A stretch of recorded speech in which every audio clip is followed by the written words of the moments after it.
Soalan yang ketiga adalah berkenaan dengan apa hukum menjadi penulis upahan. Zaman sekarang ni kadang-kadang orang nak jadi penulis upahan. Boleh ke tidak jadi penulis upahan? Penulis upahan ni tuan-tuan, kalau kita tengok, dia ada beberapa perkara yang saya nak nyatakan. Zaman dulu Rasulullah SAW mengambil penulis-penulis, dipanggil Kutabul Wahyi. Antaranya Zaid bin Sabit, Muawiyah bin Abi Sufyan, begitu juga Ubay bin Ka'ab, Zubair bin Al-Awwam menulis.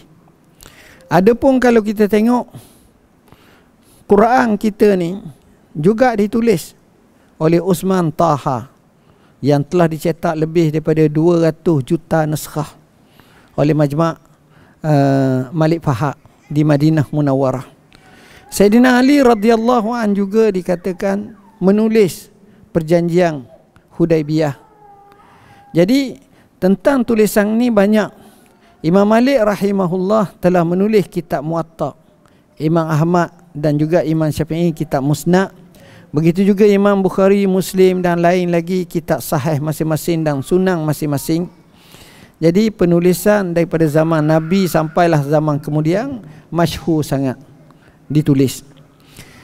Nak jawab soalan apa hukum menjadi penulis upahan, kita katakan bahawa menulis secara upah ni terbahagi kepada dua. Kalau dia sebagai penulis akhbar, bahan-bahan berita dan maklumat yang syarat dengan pengetahuan dan fakta, begitu juga berdasarkan keupayaan dan juga kemampuan. Begitu juga penulis tersebut telah disepakati tentang termanya tanpa ada sebarang penipuan dan lain-lain lagi, maka kerja penulisan itu adalah baik, bahkan dipuji, kerana dia salah satu daripada cara untuk menyampaikan ilmu kepada khalayak masyarakat. Tapi kalau yang kedua, upah sebagai penulis untuk propaganda, yang jelas berlaku penipuan fakta, bahasa yang kasar, yang penuh dengan satira dan maklumat yang menyimpang, penulisan seperti ini dengan mengambil upah, hukumnya adalah haram kerana dia termasuk dalam penipuan. Dan Rasulullah Subhanahu wa taala menyebut, fawailul lillazina yaktubuna alkitaba biaidihim summa yaquluna hadza min indillah liyashtaru bihi samanan qalila fawailul lahum mimma katabat aidihim wa wailul lahum mimma yaksibun. Ayat ini dengan jelas sebagaimana kata Al-Qurtubi merupakan amaran daripada menukar, meminda, menambah pada syariat. Setiap orang yang menukar, mengubah dan mengadakan perkara yang diada-adakan dalam agama Allah, hukumnya tidak harus dan termasuk dalam ancaman keras ini serta azab yang maha pedih. Rasulullah SAW pernah memberi peringatan kepada umatnya tak kala diketahui akan berlaku pada akhir zaman. Sama juga yang diberi peringatan seperti mengambil upah untuk menulis tesis master atau PhD atau yang lainnya yang memerlukan kepada ujian atau viva. Dalam hal ini ia terbahagi pada dua. Jika yang diupah sebagai penulis itu sedangkan idea, fakta dan segala isi kandung adalah milik tuan punya tesis, maka hukumnya adalah harus, kerana penulis ketika itu bersifat sebagai alat untuk menjadi pemudah cara dan menyelesaikan tulisan dan yang dimiliki oleh pembuat tesis, disertasi dan lain-lain, iaitu boleh. Tapi jika diupah sebagai penulis dengan semua idea, fakta dan segala isi kandungan adalah daripada penulis itu sendiri, sedangkan dia tidak dibenarkan oleh pihak universiti atau IPTA atau lain-lain lagi, dan dianggap sebagai plagiat atau bukan idea pemilik tesis itu sendiri, ia termasuk dalam jenayah akademik atau dikenali sebagai sariqatul ilmi, pencurian ilmu. Ini yang dimaksudkan dengan ghish yang Nabi sabda, man ghasyana falaysa minna, siapa yang menipu kami, maka dia bukan daripada kalangan kami.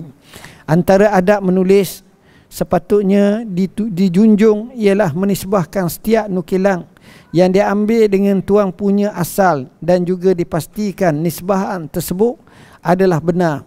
Seperti kata pujangga Arab, in kunta nakilan fa alayka bitashih wa in kunta mudda'iyan fa 'alaika bid-dalil.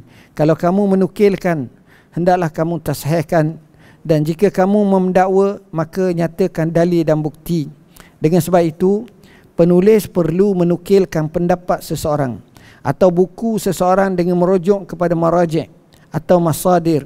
Ini merupakan amanah ilmiah yang patut dikekal, di mana idea asal oleh penulis dihormati oleh mereka yang datang kemudiannya.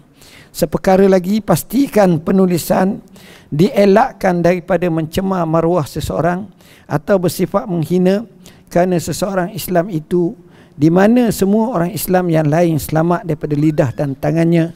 Al-Muslim man salimal muslimuna min lisanihi wa yadi. Imam Ibn Battal dalam syarahan beliau kepada hadis ini berkata, wal murad bihadzal hadis al-haddu ala tarki azal muslimin bil lisan wal yad wal adza kulli. Dikehendaki dengan hadis ini gesaan dengan sekeras-kerasnya supaya meninggal menyakiti orang Islam, sama ada melalui lidah atau tangan dan semua sekalinya itu. Moga-moga dengan jawapan ini Allah beri kepada kita kefahaman yang baik. Aqul qauli hadza wa astaghfirullahal azim li wa lakum.